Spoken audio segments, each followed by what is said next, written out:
Going the distance with local sports. This is the X Sports Network.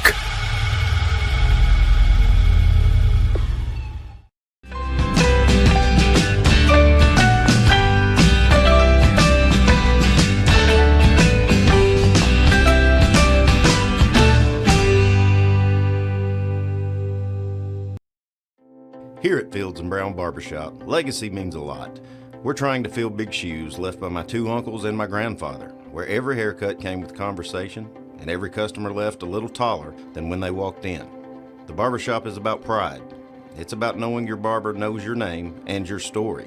Come see us at Fields and Brown Barbershop, where tradition never goes out of style. 3 generations, 1 legacy, your barbershop.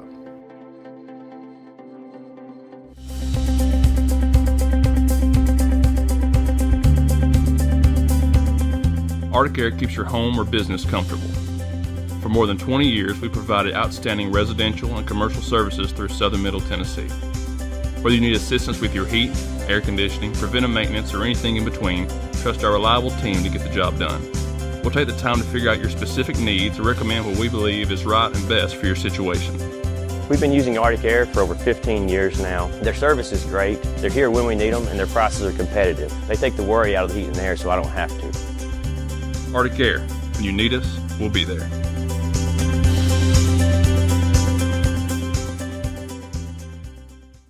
Financial advisor Scott Beasley knows time spent with family is everything. As a founder of Beasley Wealth Management, his mission is to give clients the freedom to enjoy time with family without the burden of financial concerns. A local of Lawrenceburg, Scott deeply values building relationships with clients, ensuring they make informed decisions concerning asset management, tax planning, and retirement planning.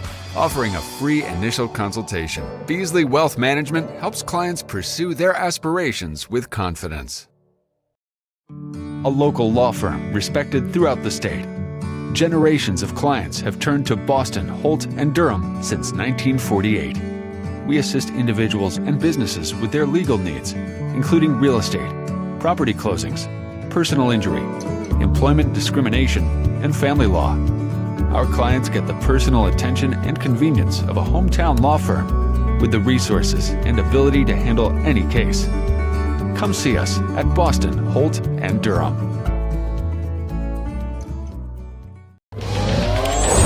Going the distance with local sports. This is the X Sports Network.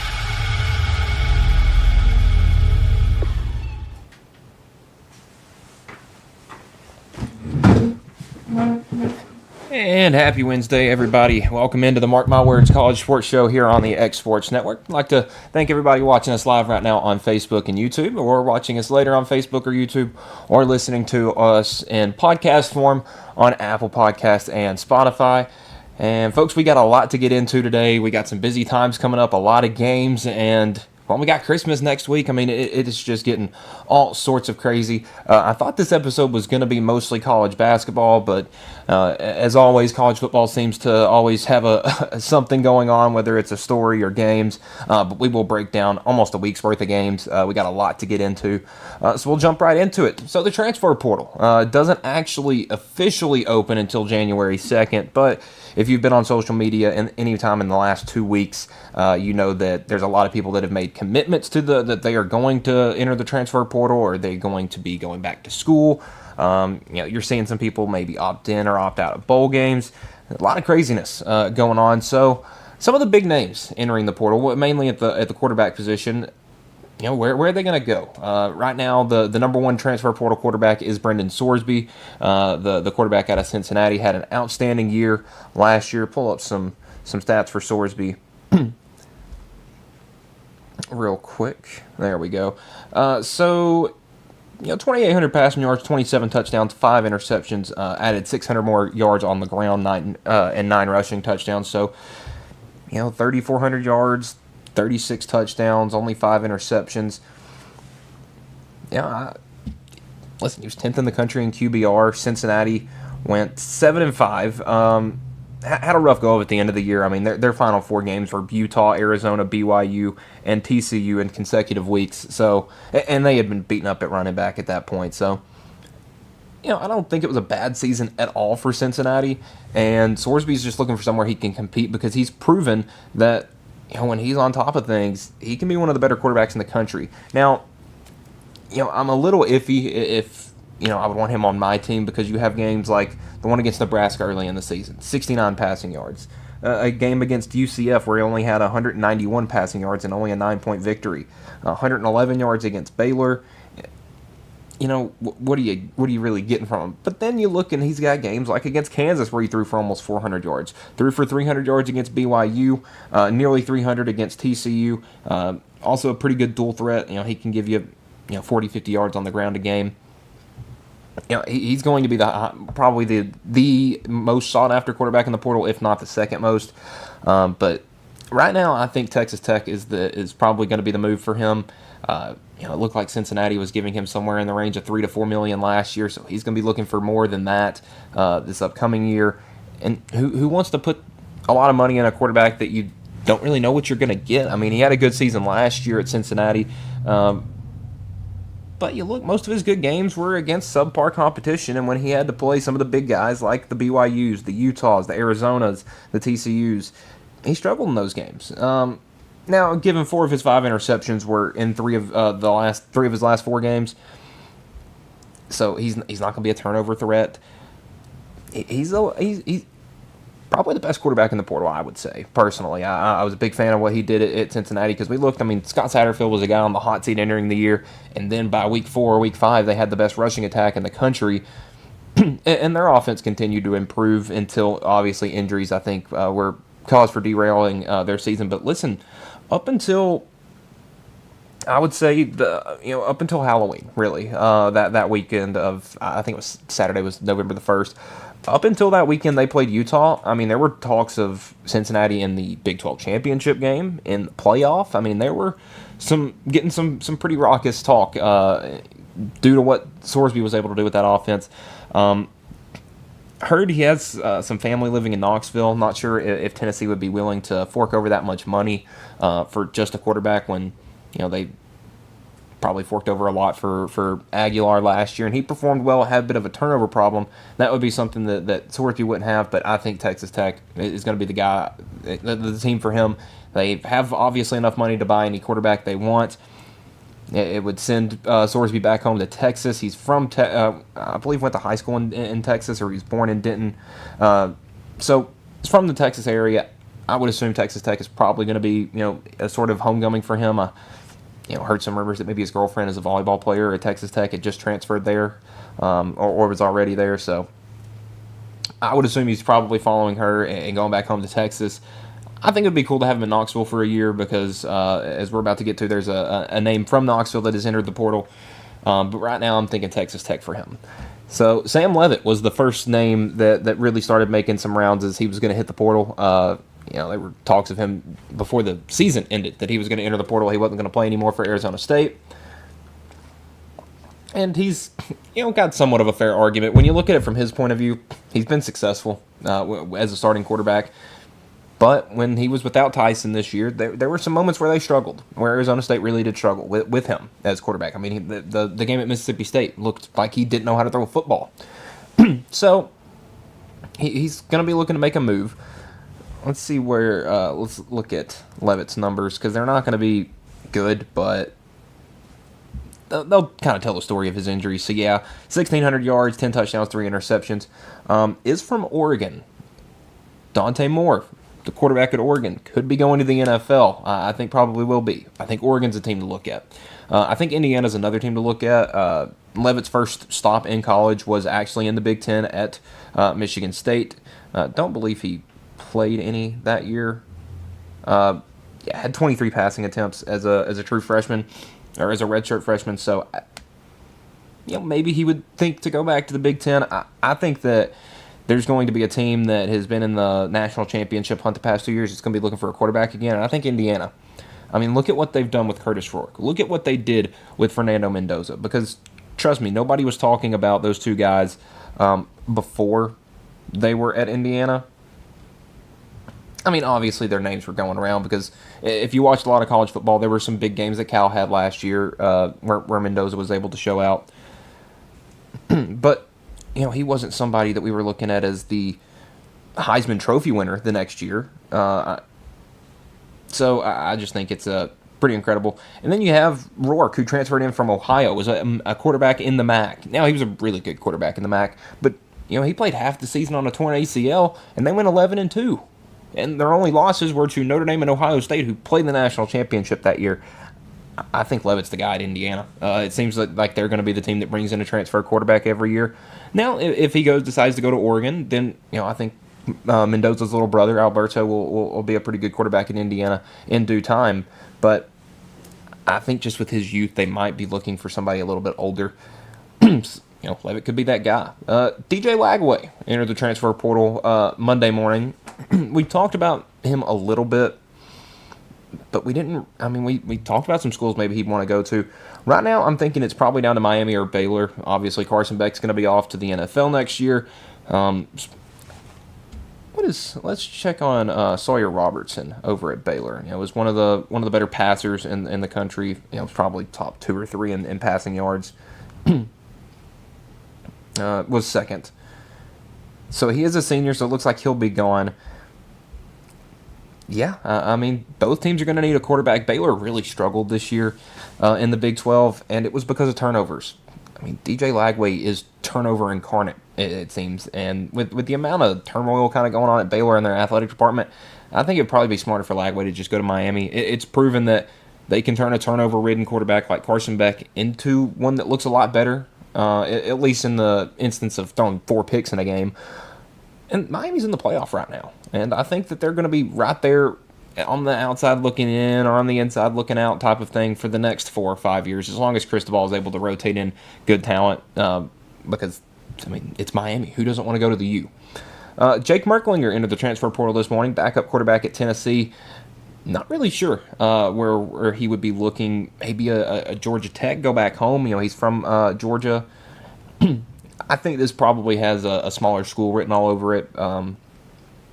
You look at trying to think of some of the smaller school transfer portal quarterbacks. USF could be an interesting spot. I would say that would have been a fairly favorable spot considering his former offensive coordinator was there. But now you're not sure. I'm sure Merklinger will find a spot and play good. I mean, he was a former 4-star quarterback out of Georgia. That tells you everything you need to know. The talent, the high school football talent in Georgia. I mean, they've been having their state championships the past couple of days. It's incredible. I mean, they got 1A schools with kids kicking 50-yard field goals in the Mercedes-Benz Dome. So, high school football talent there is incredible. Drew Mestemaker yesterday decided to enter the transfer portal. I mean, he was the leading passer in college football. He was a redshirt freshman, I believe, or a true freshman this year, 18 years old, and he led college football in passing yards. And I'm pretty sure I heard earlier in the season that he didn't start a game in high school or didn't start. Let me look this up. I don't want to say this wrong and look like an idiot.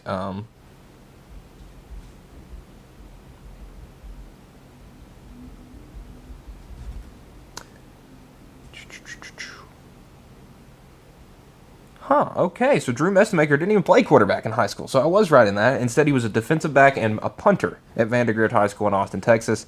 He was a backup and JV player, never starting a varsity game at quarterback, and ended up walking on at North Texas, where he showed up out of nowhere and threw for 4,100 yards. Was second in the country in touchdowns behind the Heisman Trophy winner. Had 7 interceptions, but most of those I feel like came later in the season. Yeah, 3 interceptions in his last game against Tulane. He looks really good in 11 of their 13 games that they've played so far this year. But the problem is they had 2 games against teams with numbers by their name. And Mestemaker threw for over 600 yards combined in those 2 games and 4 touchdowns. But the problem, there were 6 interceptions, and he was sacked 7 times. Was not able to get any rushing yards in those games, so...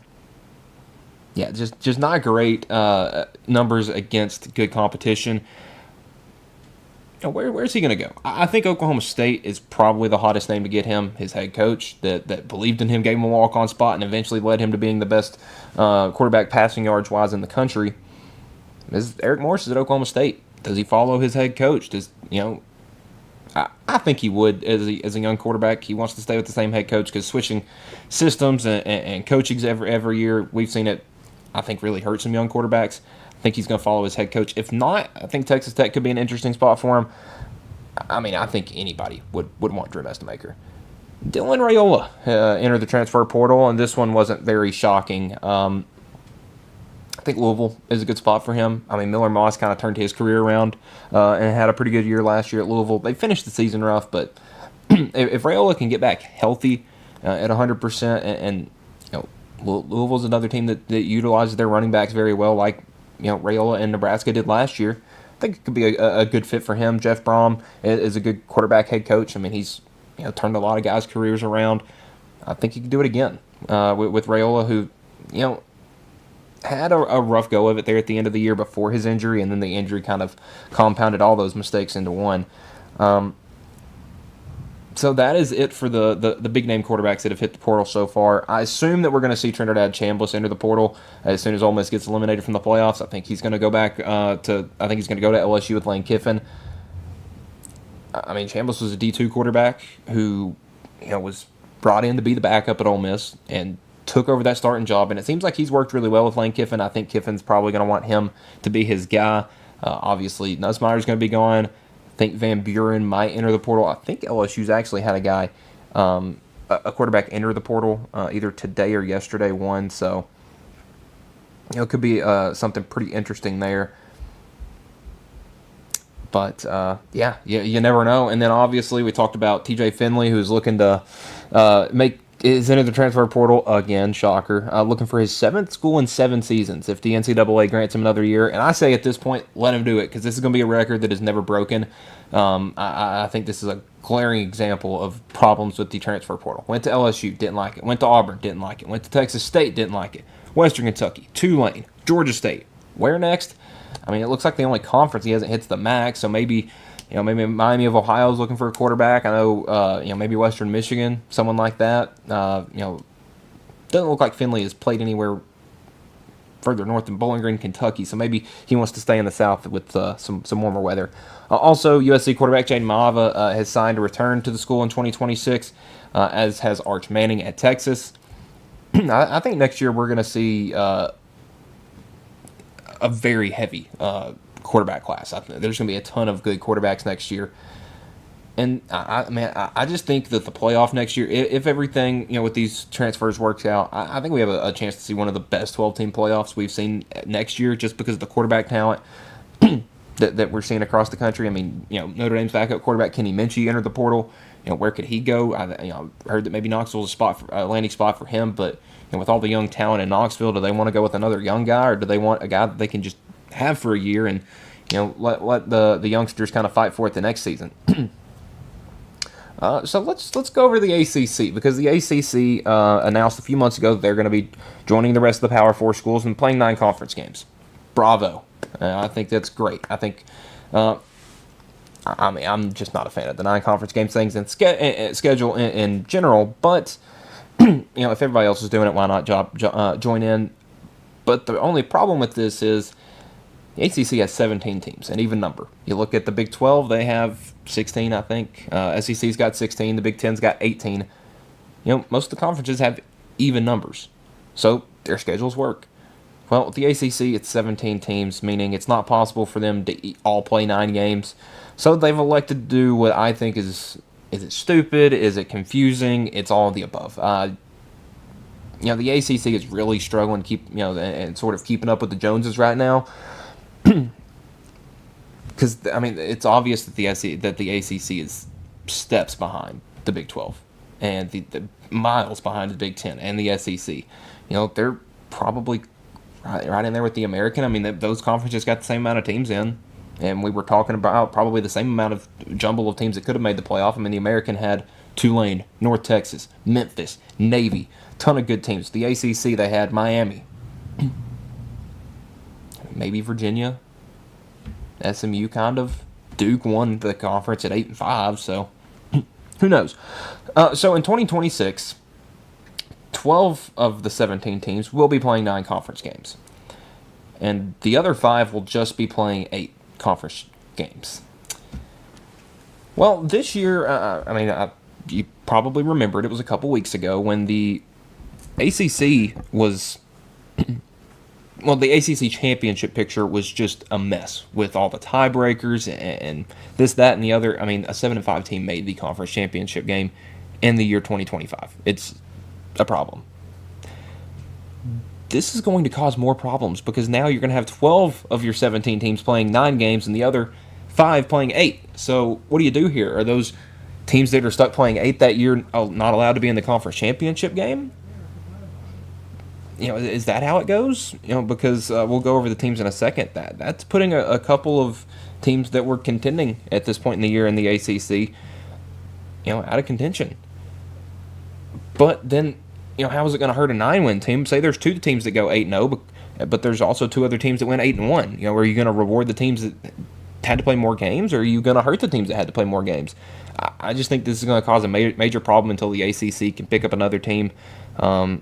Maybe bite the bullet and go get Tulane. They're sort of on. They're on a coast because it seems like this is the All Coast Conference, not the Atlantic Coast Conference, because you got Stanford and Cal, or maybe you go pick up Washington State or Oregon State. It seems like Washington State was playing pretty good with your conference runner-up this year, so maybe you want to invite them. So the teams playing 9 games next year will be the teams as follows: Cal, Duke, Louisville, Miami, NC State, Pitt, SMU, Stanford, Syracuse, Virginia, Virginia Tech, and Wake Forest. The teams playing 8 games are the other 5 teams: Boston College, Clemson, Florida State, Georgia Tech, and North Carolina. How's this going to work? Because I think with scheduling, it gets incredibly difficult because some years you're going to be looking for an extra game.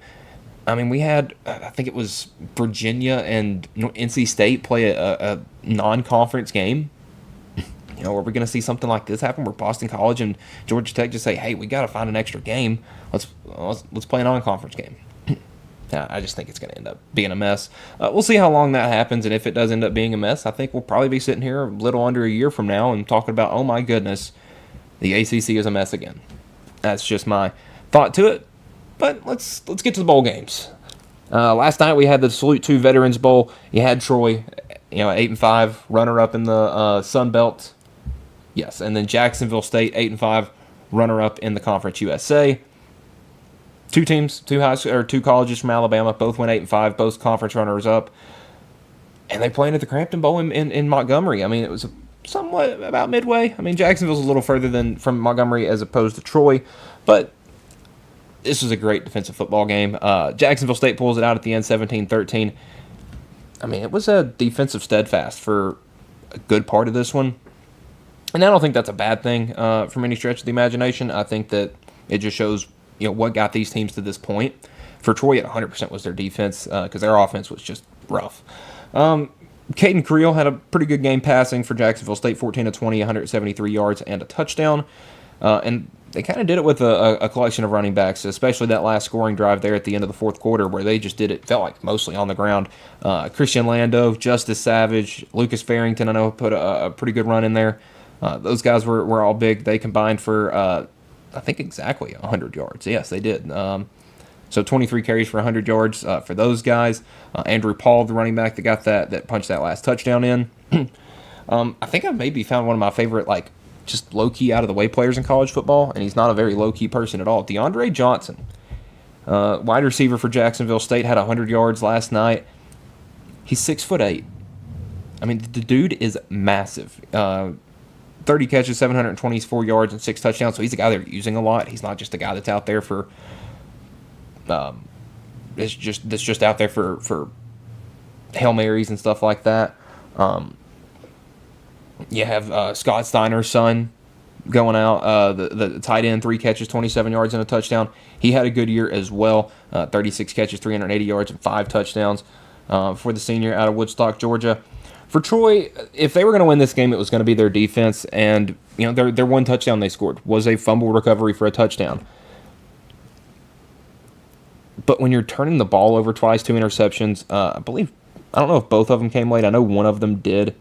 So, yeah, both came into the third quarter, or late in the third quarter, and then late in the fourth quarter. And then what a job on that touchdown drive by Jacksonville State. They scored with about 5 minutes to go, give or take. Or Well, it was a little less than that. Maybe 10, 12 minutes to go, something like that. But, man, I mean, it was just run. I mean, literally, it was incompletion, 2-yard run, 5-yard penalty, 7-yard run, 5-yard run, 4 yards, 2 yards, 1 yard, no yards, 12-yard run, 8-yard run, and then a 1-yard touchdown run. I mean, they were just killing it on the ground game those last couple of drives. And then, when Troy needed it most, their offense didn't show up. Turnover on downs, interception. They did have a chance there at the end of the game, had a Hail Mary that was that close that just fell short. Great win for Jacksonville State. 9 wins on the season. Definitely a great look for that team. And a good win for them. I know a lot of people thought that they maybe would take a step back this year, but, man, they were just under a new head coach, but I mean, they stayed right there with it. Bowl games today. We got a couple of bowl games today. We got one more on Thursday. We'll preview the college football playoff and some other bowl games on Friday. So tonight, or actually this afternoon, realistically, we have the Cure Bowl. It will be Old Dominion versus South Florida at 4 p.m. on ESPN. It's 2 9-3 teams that were fairly good in their conferences. South Florida favored by 3 points, over-under, total set at 52.5. Both teams are going to be without their starting quarterbacks, who were their leading rusher and their leading passer. For Old Dominion, Colton Josephs hit the portal. I think he's going to be a name that a lot of bigger teams are looking for, just with his dual threat abilities. And then Byron Brown from USF, obviously, is my guess is declaring for the draft. He is going to be on the sideline as an assistant coach in this game, though. So maybe he's just jumping right into coaching, and I think that would be. I think he'd probably be a pretty good head coach. So USF will be starting former Tennessee quarterback Gaston Moore. Gaston's a 6-year senior that hasn't gotten a whole lot of opportunities, but I'm a huge fan of him for, honestly, a funny reason. I mean, it was the Tennessee-Alabama game last year. He was the backup quarterback at Tennessee. Nico gets hurt. Moore comes in, first play. They had a designed rollout on a play action, threw it up. Was slinging it 40 yards down the field, right to an Alabama safety. But he showed that he likes to air it out, so I'll give him the benefit of the doubt on that. USF's offense has looked really good this year. How much of a step back does it take without Brown? Same thing for ODU. And, but I will say Old Dominion defense has really stepped it up. Last 4 weeks only allowed 26 total points. South Florida has been a little shaky, and games they lose, they've played good offenses like Navy and Memphis that have put up over 40 points on them. So it's going to be, if Old Dominion can put some points up, I like them. My pick is South Florida, but if it can start going up and down, then maybe it would favor the Monarchs a little bit more in that one. Tonight, the nightcap, the 66 Ventures Bowl, the 6-6 Louisiana Raging Cajuns and the 6-6 Delaware Blue Hens. It's going to be a fun one. Both of these teams have 68 Ventures Bowl. Both the teams are 6-6. There was a lot of sixes going on there. But the 68 Ventures Bowl at 7:30 on ESPN.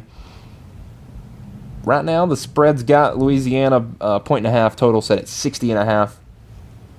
That opened Louisiana favored by 3.5. The total was at 58.5. What are we thinking here? Louisiana did all their damage on the ground. They have 3 guys over 600 yards. They have, I think, 3 guys over 125 carries. So they like to do most of their damage on the ground. And they're putting up some pretty good points, playing pretty good defense as well. Have wins over, Texas State, ULM, South Alabama. It seems that most of their opponents late in the season, they went on a 4-game win streak. This was a 2-6 team at one point. Delaware was kind of the other side of the spectrum. They started the season really hot. They had a win over UConn, one of UConn's 3 losses. They were 3-1 at one point, and then lost a couple games, won a couple more, lost a couple more. Which UTEP are we gonna, or which Delaware are we gonna see? Are we gonna see the Delaware that beat Louisiana Tech? Where Minichucci threw for 300 yards and their offense looked good? Or are we going to see the offense, or the Delaware that played and gave Sam Houston their one conference win, where, the offense isn't making big plays and you let, Sam Houston run the ball down your throat? That's going to be the thing. Can Delaware stop the run? If not, I think this is going to be a game that favors Louisiana just because of the way they can control the tempo. I actually believe in our group bowl bowl picks, I think I actually have Delaware in this one. I'm gonna stay with that pick. Minitucci's playing. He's 7th in the country in passing yards. That's hard to beat. And Louisiana has struggled against good quarterbacks. They've let teams throw for over 300 yards and multiple times this year. I think 3 or 4 times actually. And Minitucci's 5th best quarterback in passing yards in the country. Delaware's defense has struggled. Like I mentioned, and Louisiana liking to run the ball would allow them to kind of control the tempo of this game. But I think Delaware is going to make some big plays in this one. Just looking at the QB play for Louisiana, it doesn't look like it's one that can keep long drives going. Winfield, 10 touchdowns, 6 interceptions, 1,300 passing yards. When the other dude's got 2,200 more passing yards than you, 12 more touchdowns, and only 1 more interception on 300 more attempts, that tells me you're going to try to run the ball a little too much. I think the Blue Hens can stop it if you're putting 7 or 8 guys in the box. Tomorrow, we got only one bowl game tomorrow. We got a couple on Friday that we will talk about on Friday. The Xbox Bowl, Missouri State and Arkansas State. Missouri State 7-5, Arkansas State 6-6. This one at 8 p.m. on ESPN2. Arkansas State favored by 1.5. Over/under set at 54.5. Who we liking in this one? That's the real question. It's tough to tell. Both of these teams finished the season relatively well. I mean, they won 3 of their last 5. Both teams did. Now, Missouri State did lose their last 2 games to good competition. And they lost their head coach. I don't think he's gone yet. We will check that out.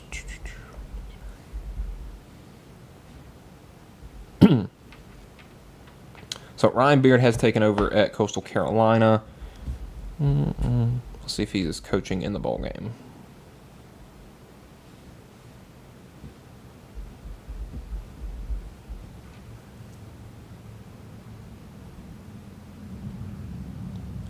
Oh, wow. Okay, so it looks like he will not.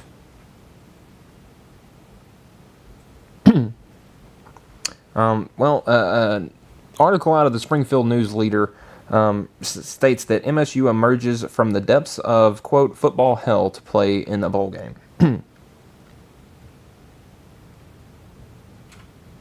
Yeah.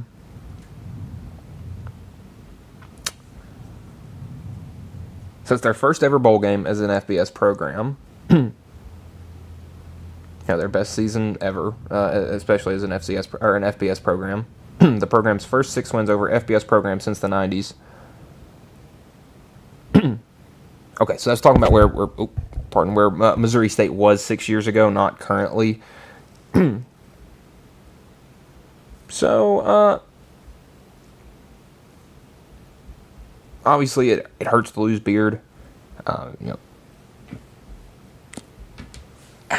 think I'm going to take Arkansas. I went with Arkansas State initially just because, you got a 3,000-yard passer. You got 2 quarterbacks that have double-digit interceptions. Missouri State looks a little bit better running the ball. But, you look, Missouri State's only wins lately have been against poor competition. Arkansas State at least has wins over Troy and App State. So, we'll go with the Red Wolves to get a big win. Where's this? Frisco. Yes, the Frisco. Frisco. So, yeah, I think Arkansas State's probably got that one. Should be a pretty good game Thursday night between those 2 teams. So, we went over the quarterback transfer portal. We'll see if there's check real quick to make sure there's no current breaking news, because it seems like the past couple of days that's actually been the case, and I've just missed it because I haven't checked in time. So, in the realm of college football, no extra breaking news. You could say that Ole Miss hiring LSU's former interim coach to their staff is an interesting story, but I don't think there's really much to it there. So when we return, we are going to get into our college basketball. We've got a week of stuff to break down with our show Friday being mainly football. We got to get all the way through to the weekend. But the good thing is there isn't a whole lot of big-time matchups, but we will cover the ones they are when we return here on the Mark My Words College Sports Show.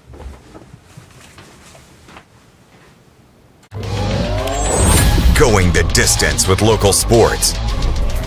This is the X Sports Network.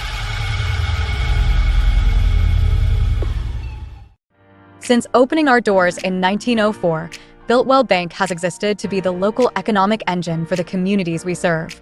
No matter if you're buying a car, saving for retirement, or finally buying that forever home, Builtwell Bank is here to help. From personal checking and savings accounts to a full suite of business and commercial banking with treasury management services, we'll make sure you'll have a dedicated Builtwell banker that understands your unique needs and stands by you every step of the way. No matter where you are in Tennessee or Northwest Georgia, there's likely a Builtwell Bank location nearby. Come see us and let our dedicated financial team help you with all of your banking needs. Member FDIC.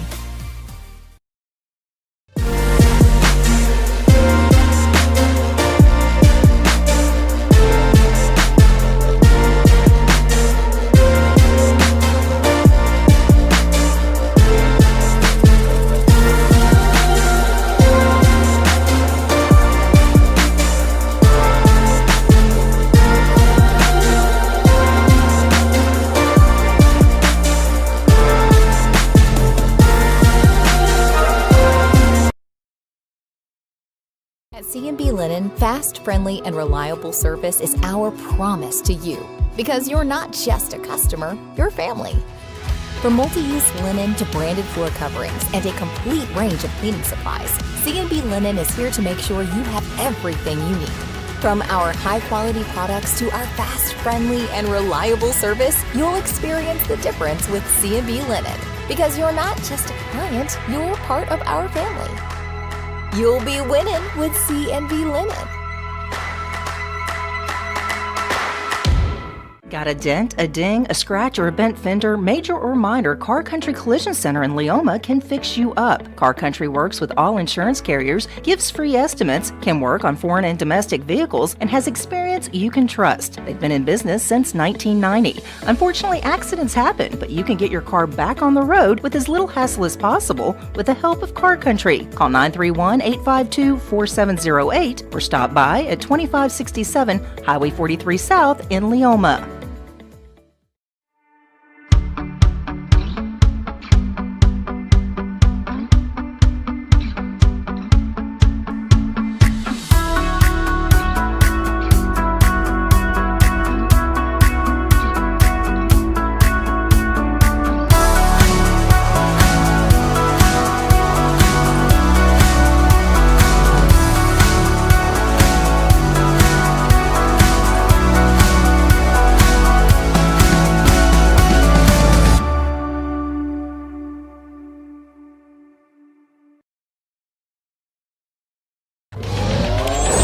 Going the distance with local sports. This is the X Sports Network.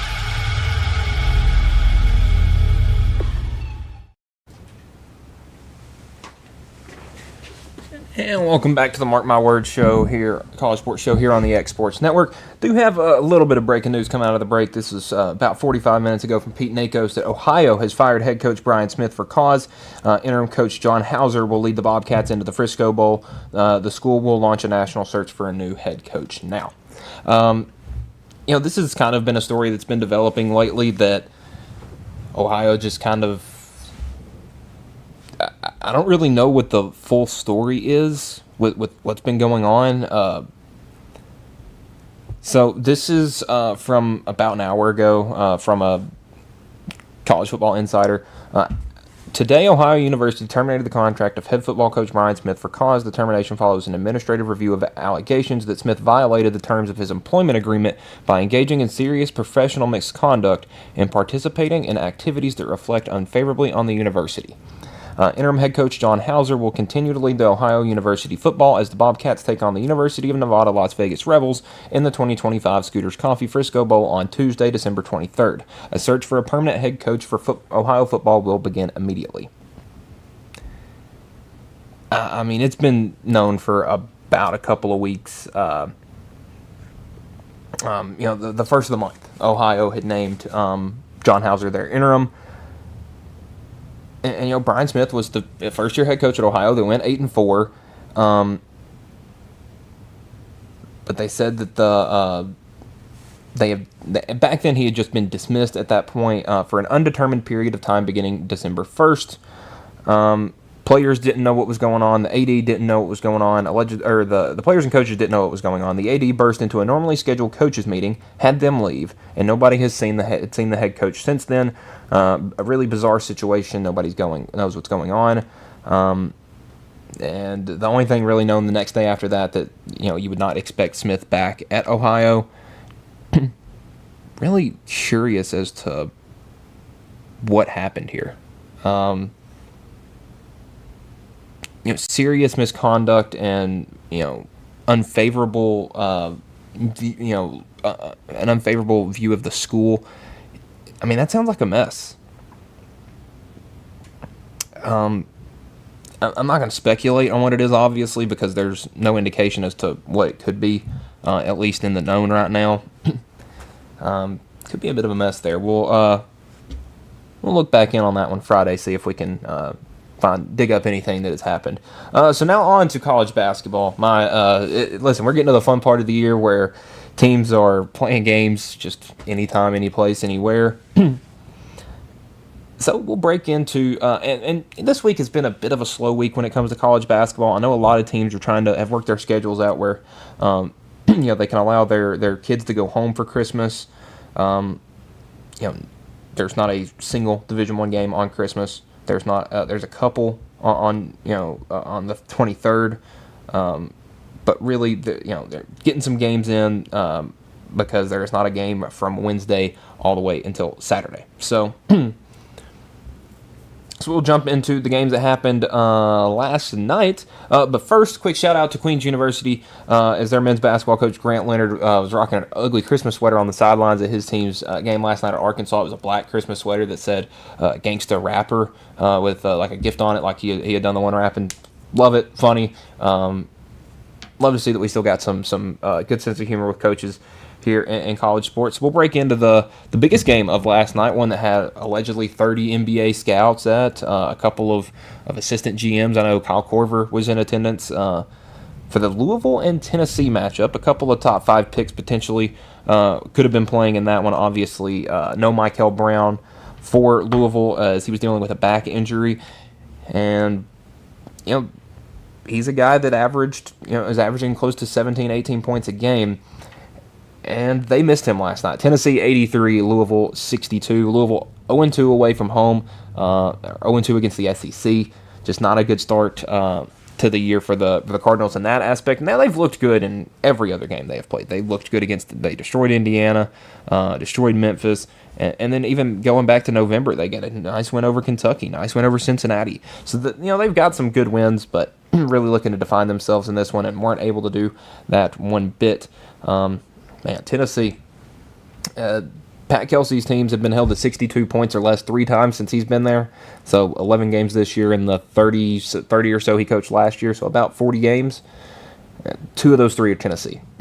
Rick Barnes' defense was on point last night, and this was the first game Tennessee was playing without Cade Phillips. I thought that would have hurt their defense, but not one bit. Jacoby Gillespie led the way with 23 points, 3 of 7 from 3, 10 of 10 from the line, 5 assists, played really good.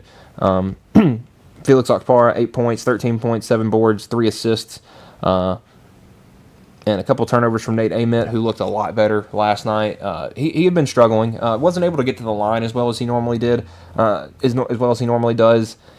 But in a normal game, he's probably going to get 8 to 10 free throw attempts. If he gets 6 more in this game, maybe he has close to 20 points. JP Estrella 6 points off the bench. Jalen Carey another double-double, 12 and 10, 4 of 10 from the line though. Carey is so important for this Tennessee team, but he can also be the bane of their existence when it comes to free throw shooting. So, you're going to see him play a lot of the middle 20 minutes, the last 10 of the first half, first 10 of the second half. You're not going to see him playing the last 10 minutes of a game, last 5 minutes of a game, last 2 minutes of a game, because unless his free throw shooting gets better. But he's not turning the ball over, so he's not necessarily hurting Tennessee in that aspect, and he actually didn't only 1 foul in 24 minutes. Ethan Berg played well off the bench, 5 points. Amari Evans has one of the more interesting stat lines from anywhere in college basketball yesterday. 7 minutes, 7 points, 3 for 3 from the field, 1 for 1 from the 3-point line. No rebounds, no assists, 1 turnover, no steal, no block, no offensive rebound, no defensive rebound, and he fouled out. 7 minutes, 5 fouls. Gotta love it. Hey, they give you 5, he earned them. And then Amari Abram with 4 points off the bench as well. This Tennessee team is so confusing because you look, this team gets a win over number 3 Houston in Vegas. Awesome. They're on top of the world. Lose to Kansas. Oh no. Then you go up to Syracuse, losing the ACC SEC Men's Challenge to a Syracuse team that last Saturday lost to Hofstra. So that loss is getting continuously more embarrassing. And then you get beat by, I think, an Illinois team that's just better than you. Or at least they looked that way in Nashville on Saturday. And then you come back home 10 days later. You haven't played a home game since the 20th of November. It's been almost a month since Tennessee had played a home game. And you put up 80 points. You shut down one of the better offenses in the country. Yeah, just all-around props to Tennessee for that victory there. For Louisville, Ryan Conwell, 22 points, 4-13 from 3. They really did a good job slowing him down. He went a good part of the game without being able to hit a 3. Adrian Woolley, 2 of 8 from 3. He had 19 points. Isaac McNeely, a former guy that Tennessee wanted, 1 for 7 from 3, 2 of 10 from the field. I think they'll take that. Javon Hadley had 9 points. They got 3 points off the bench, though. That shows you how important Michael Brown is to this team's depth. Because they were not ready for that one right there. We had the Palmetto showdown last night, Clemson and South Carolina. And the Tigers took that one 68-61. A good win for Brad Brownell and his team. Wow. 16 points for Carter Welling, 19 points for Ace Buckner. A lot of guys just around that 6 to 9 point range. R.J. Godfrey, Justin Porter, Dylan Hunter, all with 6, 9 points for Nick Davidson. Just an all-around good game for Clemson. And listen, Little John's a tough place to play. I mean, we saw Duke go in there with that team they had last year and lose. Ichi Johnson, only 8 points for Carolina. And if he's getting half of his points from the line and it's only 4, you're probably going to lose most of those games. I think Lamont Paris's seat's probably about to start getting a little warmer at South Carolina because looking at their conference schedule, South Carolina State and Albany to close out the non-conference, but I mean, they start Saturday, January 3rd, Vandy, then at LSU, Georgia, at Arkansas, at Auburn, home versus Oklahoma, at A&M, home versus Florida, home versus LSU. That's a rough first month. Oh, and then in February, you got Texas, Missouri, Alabama, Florida, Mississippi State, Kentucky, and Georgia, so maybe not too terrible. And then March, you got Tennessee and Ole Miss. So not the worst SEC schedule I've seen, but they're going to need some production from that big time. Clemson continues to look pretty good, really good defensively, and just doing enough to win these games. Butler and UConn were playing last night in the Big East, and UConn continues to prove why they're a top 5 team. 79-60 the win there for the Huskies. And listen, that's not a bad Butler team at all. I mean, that Butler team has 8 wins. They're 8-2. Drayton Jones, 13 points, 5 boards, 10 points, 4 boards for Xavier Robinson for Butler. 10 points off the bench from Evan Haywood. But, man, I mean, it's the same guys for UConn every night. They're consistently really good. Actually, no, Alex Caravan had a slow game. 4 points, 16 from Taurus Reed, 5 boards, 3 blocks. He's huge in the post. Braylon Mullins, 12 points, 3 rebounds. Silas Demery, 2 points, 8 shots, only hit 1 shot. But realized his shot wasn't falling, had 11 assists. And then Solo Ball just went off. 8 of 14 from the field, 3 of 6 from the line, 3 of 6 from the 3-point line, and 7 or 8 from the line. 26 points for Solo Ball, 13 off the bench from Jaden Ross. Great win for the Huskies. They get win number 11.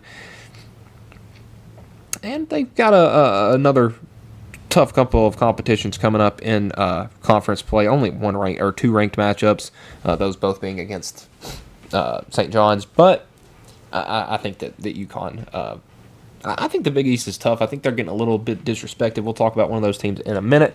For the matchups tonight at 5:30, Creighton at Xavier. This is a Creighton team that is really struggling. Doug McDermott seems like he may not have it this year with the Blue Jays. It's just been a tough start to the season. You have that tough loss to Gonzaga. You think that kind of tells the story. You lose to Baylor. You lose to Iowa State. You get a win over Oregon. Then you'll get smoked by Nebraska. You lose to Kansas State. And now here you are opening up conference play. And you're facing a Xavier team that has won 5 in a row and looked really, really good doing it. I think that Pitino's got his team playing well. Wins over West Virginia, Missouri State, Cincinnati. So they've been playing a collection of teams. The offense is getting better. The defense is getting much better. I think Xavier will get a big win in that one tonight. Vandy at Memphis. This one will be in the FedEx Forum. Actually, a place I'll be calling a game at the end of next month.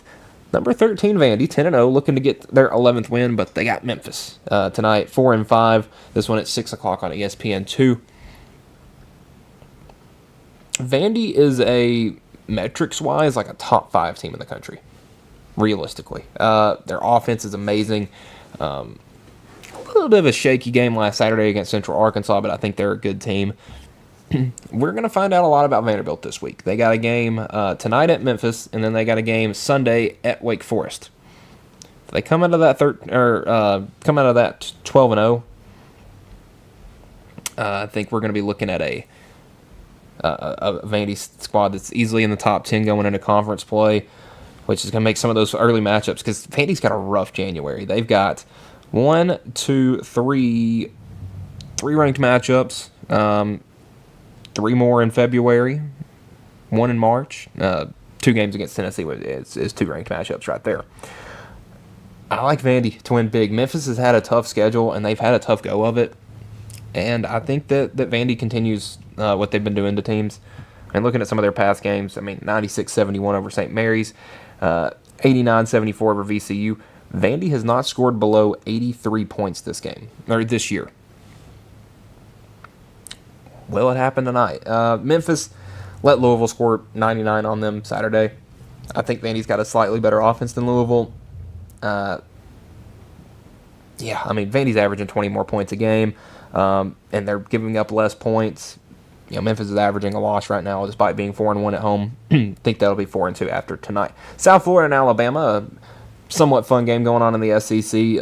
Point total in this one's skyrocketed. There's going to be a ton of points in this one. I think Alabama's going to get back on track. They excel against the non-top tier teams. I think we're going to see them run away with this one. Georgetown at Marquette. Georgetown having a good year. Marquette not having a good year. I think the Hoyas get a big win there in the Big East.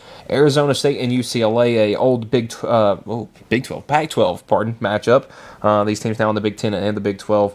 Arizona State 9-2 on the year. UCLA 7-3. Both teams just outside of the AP poll. This one at the Pauley Pavilion. UCLA plays really well in there. I think Mick Cronin's squad's going to get it done against Bobby Hurley and the Sun Devils. Thursday, not any really big games to talk about, but on Friday we have a couple, all featuring Big East teams. Seton Hall, they got 10 wins right now.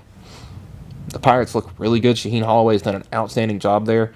We talked about it yesterday on one of our shows about when we were talking about Joel Klatt discussing that he hates the NCAA tournament in basketball because Cinderellas. And we talked about St. Peter's beating Kentucky and how that St. Peter's team was just better than Kentucky. Now that St. Peter's head coach has got a 10-1 Big East squad going on the road to play Providence on Friday night. I think they get the win there. Seton Hall's looking really good. And then a matchup of former Final Four contenders. Wisconsin at home facing off against an 8-2 Villanova team. And Villanova's 2 losses are to BYU by 5 or 6. And then a big loss to Michigan, but everybody has gotten killed by Michigan except Wake Forest for some reason. Wisconsin's had some really low lows this season. I think that's going to be what gets Kevin Willard and Villanova over the hump there. Now on Saturday, we've got some really good matchups, 3 ranked on ranked matchups, a bunch of big games. CBS is the place to be for the first half of the day. Starting you off at 11:30 a.m. I have p.m. written there, but that is 100% a.m.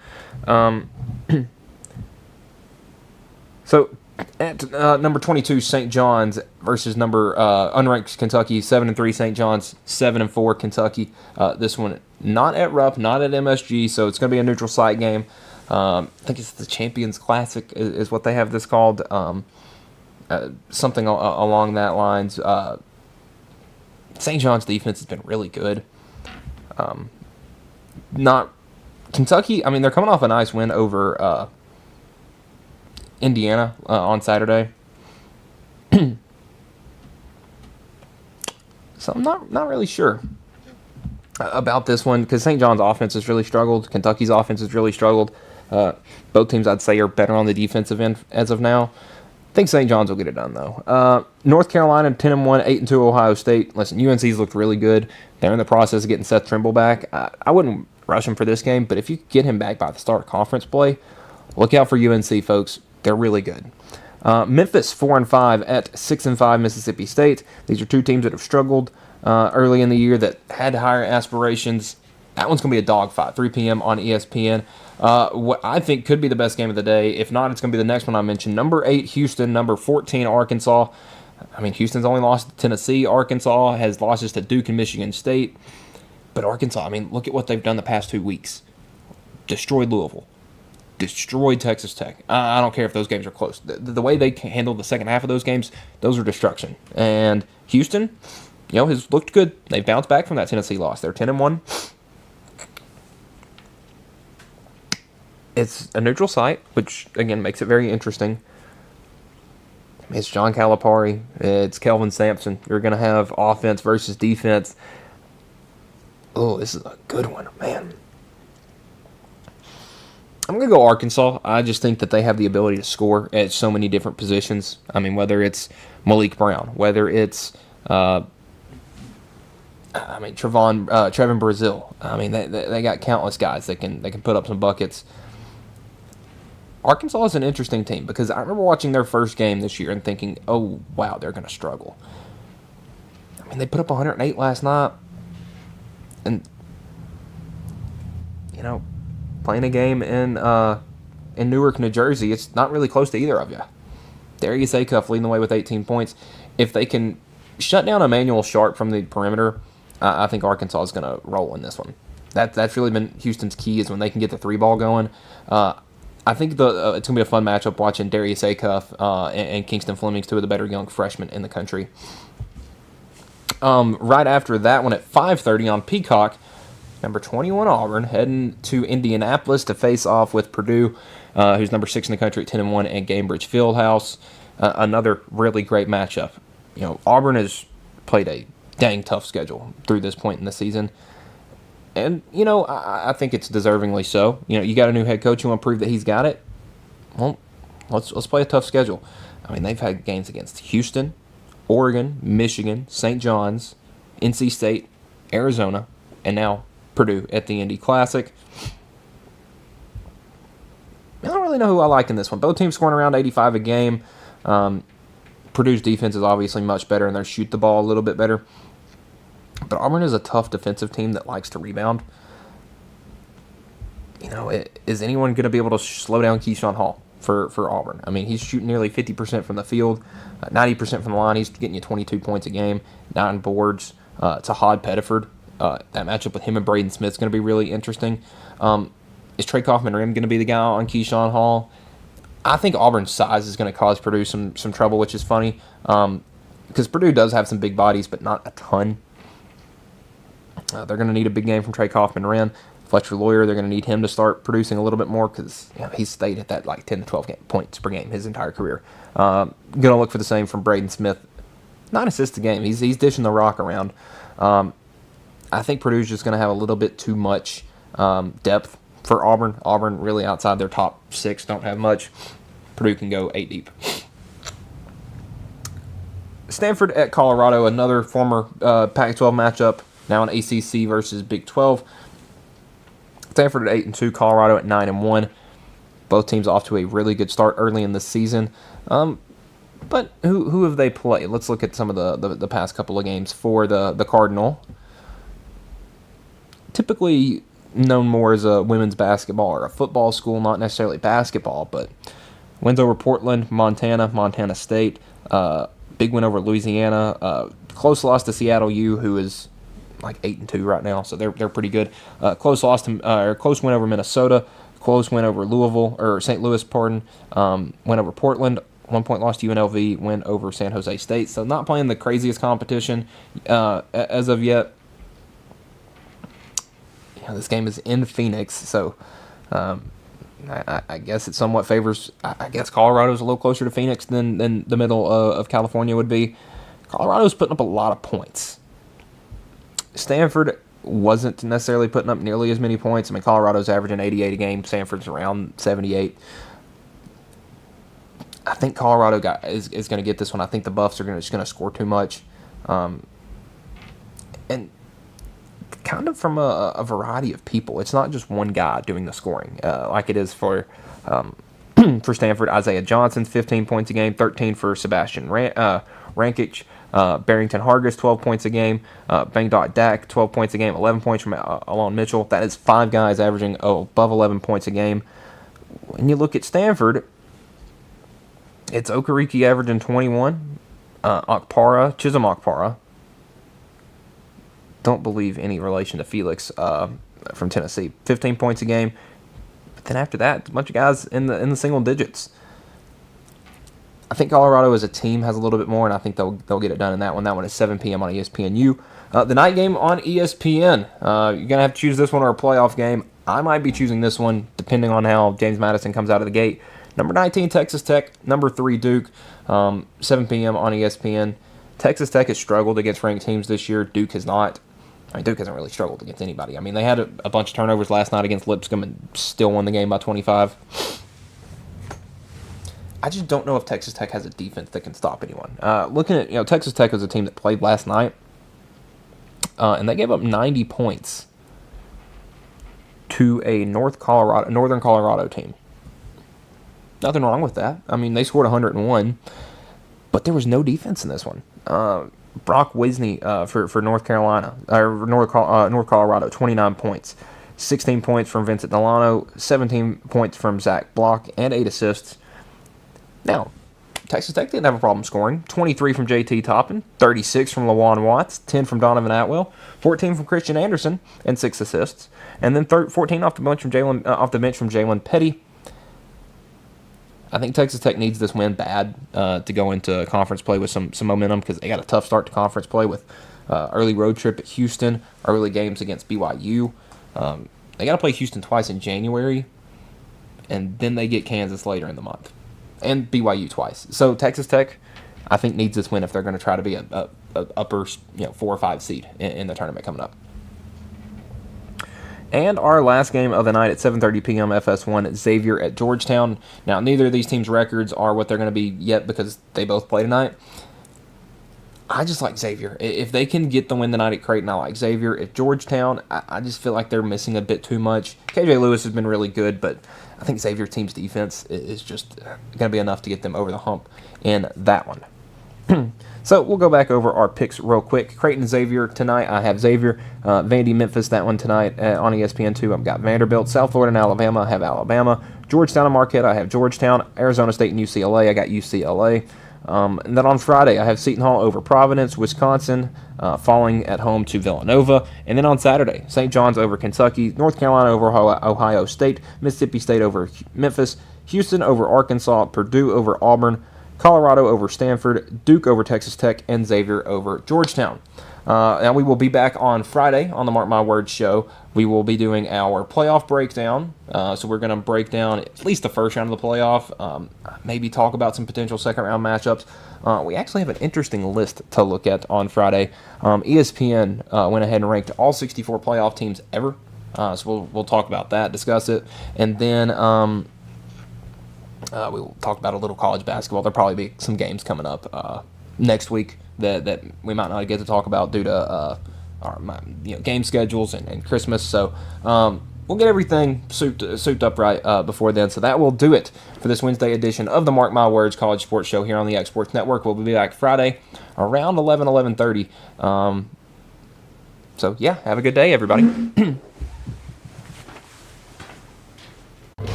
Going the distance with local sports. This is the X Sports Network.